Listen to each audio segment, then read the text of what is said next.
Friends, എല്ലാവർക്കും നമസ്കാരം. നമ്മുടെ ഇഷ്ടപരമ്പരയുടെ ഇന്നത്തെ പുതുപുത്തൻ വിശേഷങ്ങളിലേക്ക് ഏവർക്കും സ്വാഗതം. ഇന്ന് എല്ലാവർക്കും നല്ലൊരു ദിവസമാവട്ടെ എന്ന് ആശംസിച്ചുകൊണ്ട് തന്നെ നമുക്ക് വിശേഷങ്ങളിലേക്ക് കടക്കാട്ടോ. അങ്ങനെ മീനു ആണെങ്കിൽ ദേഷ്യപ്പെട്ടുകൊണ്ട് അനുവിൻ്റെ റൂമിലേക്ക് കയറി ചെല്ലുക. അപ്പോൾ ഗോമതി ചോദിക്കുന്നുണ്ട്, അനുമോളെ ആരുടെ ഫോണാണ് റൂമിലിരുന്ന് ബെല്ലടിക്കുന്നത്, നീ എന്തിനാ കള്ളം പറഞ്ഞേ എന്നൊക്കെ ചോദിക്കുമ്പോൾ മറുപടി ഇല്ലാതെ അനു നിൽക്കുകയാണ് കേട്ടോ.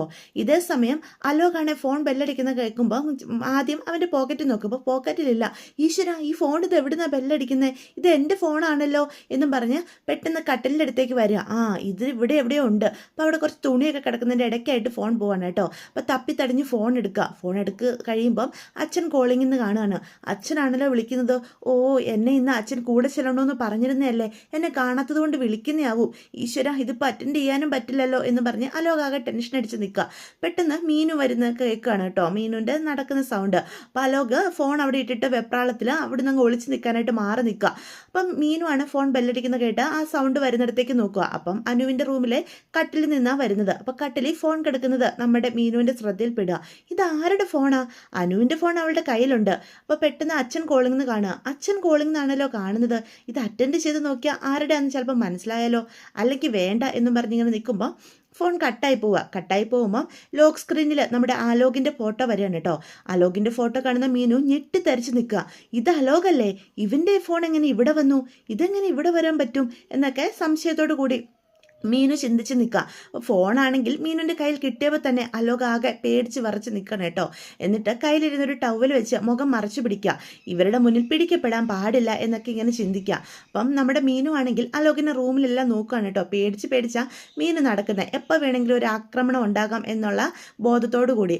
അപ്പം നമ്മുടെ അലോകാണെങ്കിൽ മീനുവിനെ പിന്നിൽ നിന്ന് വന്ന് വാ മറയ്ക്കാനായിട്ട് ശ്രമിക്കും. അപ്പോഴത്തേക്കും മീനു ആണെങ്കിൽ അമ്മേ ഓടി വാ അമ്മേ എന്നും പറഞ്ഞ് വിളിച്ചു പോവും. അത് കേൾക്കുമ്പോഴത്തേക്കും പെട്ടെന്ന് വാ മറച്ച് മീനുവിനെ പിടിച്ച് വലിക്കും കേട്ടോ. അപ്പം മീനു ആണെങ്കിൽ കൈ മാറ്റാനായിട്ട് നോക്കും. പക്ഷെ അവൻ്റെ ബലത്തിന് മുന്നിൽ മീനുവിനെ പിടിച്ചു നിൽക്കാൻ പറ്റില്ല. പക്ഷെ കൈ വെച്ച് അവനെ മാന്തിയും തല്ലിയും ഒക്കെ കൈ പിടിപ്പിക്കാൻ നോക്കുന്നുണ്ട്. അപ്പോൾ ഗോമതി മീനുവിൻ്റെ കരച്ചിൽ കേൾക്കും. അയ്യോ, അത് മീനു അല്ലേ, അവൾ കരയുന്നതാണല്ലോ.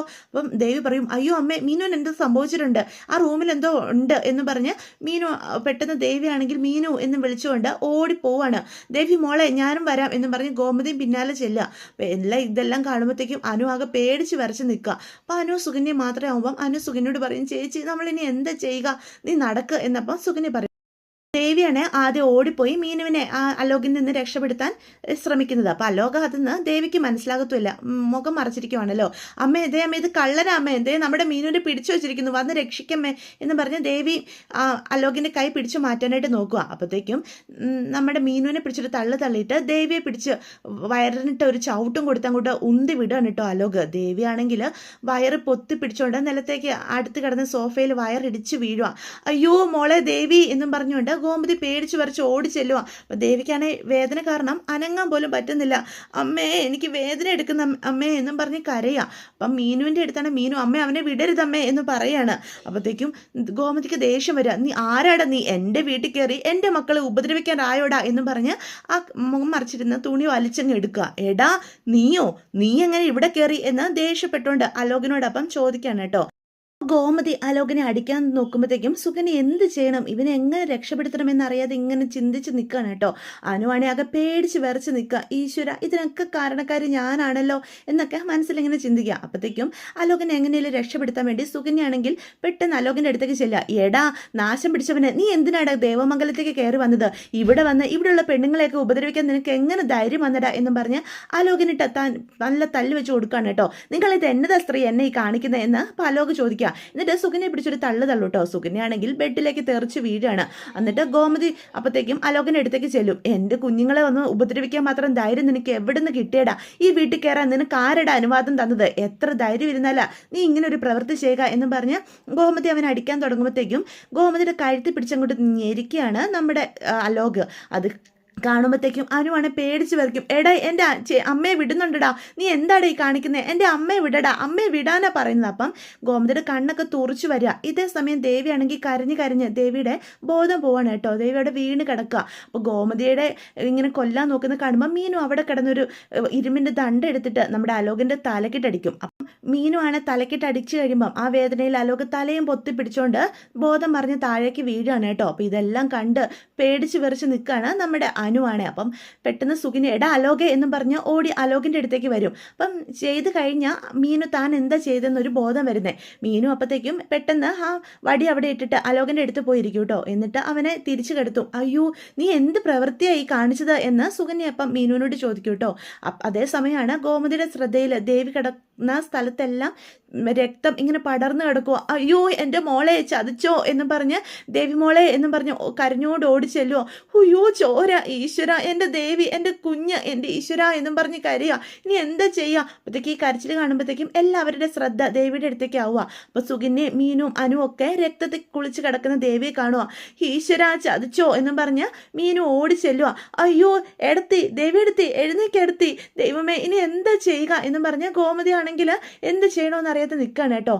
മീനു അനുവാണ് ഇതെല്ലാം കണ്ട് പേടിച്ചരണ്ട് ഒരു മൂലയിൽ ഇങ്ങനെ നിൽക്കുകയാണ്. അവരുടെ ഒന്നും അടുത്തേക്ക് പോകാൻ പോലും അനുവിനെ കൊണ്ട് സാധിക്കുന്നില്ല. അപ്പോൾ സുകന്യയും പെട്ടെന്ന് ദേവിയുടെ അടുത്തേക്ക് ചെല്ലോ. ഈശ്വര ചോര, ഇനി എന്താ ചെയ്യുക? ദേവി മോളെ എഴുന്നേക്ക് എന്നും പറഞ്ഞ് ഗോമതിയാണെങ്കിൽ കരഞ്ഞു കൂവി ദേവിനെ വിളിക്കാനായിട്ട് നോക്കുകയാണ് കേട്ടോ. പക്ഷെ ദേവിയുടെ ഒരു അനക്കം പോലും ഉണ്ടാവുന്നില്ല. അപ്പം മീനു പറയും, അമ്മേ എന്തോ സംഭവിച്ചിട്ടുണ്ട്, നമുക്ക് വെച്ചോണ്ടിരിക്കാൻ പറ്റില്ല അമ്മേ എന്നും പറഞ്ഞ് മീനു അങ്ങ് കരയുവാണ്.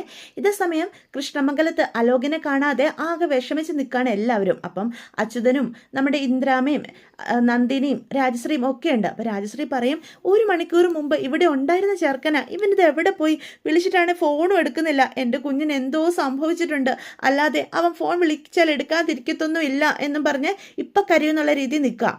അപ്പം പറയും, നന്ദിനി പറയും, അത് ശരിയാ, ഫോൺ വിളിച്ച എത്ര തിരക്കാണെങ്കിലും അവൻ അറ്റൻഡ് ചെയ്യാതെ ഇരിക്കില്ല എന്ന് പറയാം. അത് കേൾക്കുമ്പോൾ രാജശ്രീക്ക് ഒന്നുകൂടെ പേടി വരികയാണ്. പുറത്ത് പോവുകയാണെങ്കിലേ ആരെങ്കിലും ഒരാളോട് കൃത്യമായിട്ട് പറഞ്ഞിട്ട് പോകുന്നവനാണല്ലോ എന്ന് ഇന്ദ്രാമ്മ അപ്പം പറയാണ്. ശരിയാ അമ്മ പറഞ്ഞത്, ഇതിപ്പം ആരോടും ഒന്നും പറയാതെ അവനിത് എവിടെ പോയതായിരിക്കും എന്ന് നന്ദിനി ചോദിക്കുക. ഇന്നലെ അവൻ നല്ല പ്രയാസത്തിലായിരുന്നു. പുറത്ത് പോയിട്ട് വന്നപ്പം പതിവില്ലാതെ ദേഷ്യമൊക്കെ എന്നോട് കാണിച്ചു. ഞാൻ ചോദിച്ചിട്ട് കാര്യം ഒത്തും പറഞ്ഞില്ലായിരുന്നു. കവളൊക്കെ ചുമന്ന് കിടക്കുന്നുണ്ടായിരുന്നു. ഇനി വല്ല വഴക്കും ഉണ്ടാക്കിയിട്ട് വന്നതായിരുന്നു എന്നാ എൻ്റെ പേടി. എന്നോടാണ് ദേഷ്യപ്പെട്ടു. അത് കേൾക്കുന്ന അച്ഛനെ അടുത്തേക്ക് വരിക. രാജശ്രീ, നീ എന്താ നേരത്തെ ഇതൊന്നും എന്നോട് പറയാതിരുന്നേ? അത് പിന്നെ മുഖം ഭിത്തിയിൽ തട്ടിയെന്ന് അവൻ എന്നോട് പറഞ്ഞത്. അതുകൊണ്ട് ഞാനത് അത്ര കാര്യമൊക്കെ എടുത്തില്ല. അവൻ എന്തോ ഒരു വിഷമമുണ്ട്, അതിൻ്റെ പരിണത ഫലം ഇതല്ല. എന്തായാലും ഫയലും കൊണ്ട് ഞാൻ തന്നെ പോകാം. ഇനിയും വൈകിയാൽ ശരിയാവില്ല. അച്ചുവേട്ടാ, കുറച്ചുകൂടി ഒന്ന് നോക്കിയിട്ട് പോ അച്ചുവേട്ടാ. അലോകിനെ കാണാതെ എന്തോ മനസ്സിനാകെ ഒരു പ്രയാസം. അവനെന്തോ അപകടം സംഭവിച്ച പോലെയൊക്കെ എൻ്റെ മനസ്സിൽ തോന്നും അച്ചുവേട്ടാ. നമ്മുടെ മോനല്ലേ, ഒരു കുറച്ച് സമയം കൂടി അച്യുതേട്ടൻ ഒന്ന് വെയിറ്റ് ചെയ്യുക എന്ന് രാജശ്രീ അച്യുതനോട് പറയാണ് കേട്ടോ. അത് കേൾക്കുമ്പോൾ അച്യുതനും ഒരു ടെൻഷനൊക്കെ ആവുകയാണ്. ഇനി ഇവനിത് എന്ത് സംഭവിച്ചു? അല്ലെങ്കിൽ താൻ ഫോൺ വിളിച്ചാൽ എത്ര തിരക്കാണല്ലോ എടുക്കുന്നവനാണല്ലോ, ഇവനെന്താ ഫോൺ എടുക്കാത്തത്?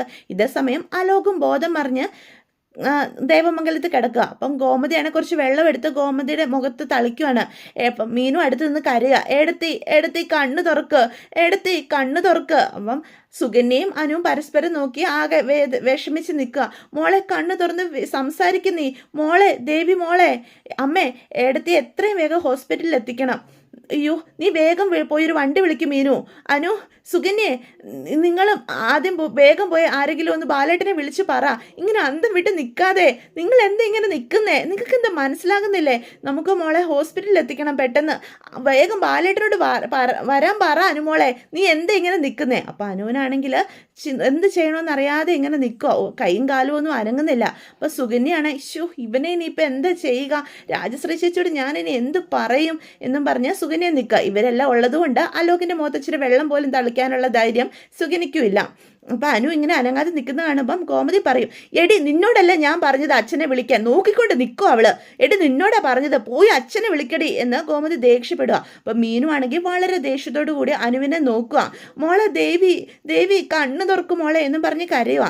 അമ്മേ ഇപ്പം ആരെയും വിളിക്കണ്ട, ഞാൻ ഇടത്തെ ഹോസ്പിറ്റലിൽ കൊണ്ടുപോയിക്കോളാം. ഉയ്യോ നീ തനിച്ചോ? അതൊന്നും വേണ്ട, ഞങ്ങളും വരുന്നുണ്ട് എന്ന് പറഞ്ഞു.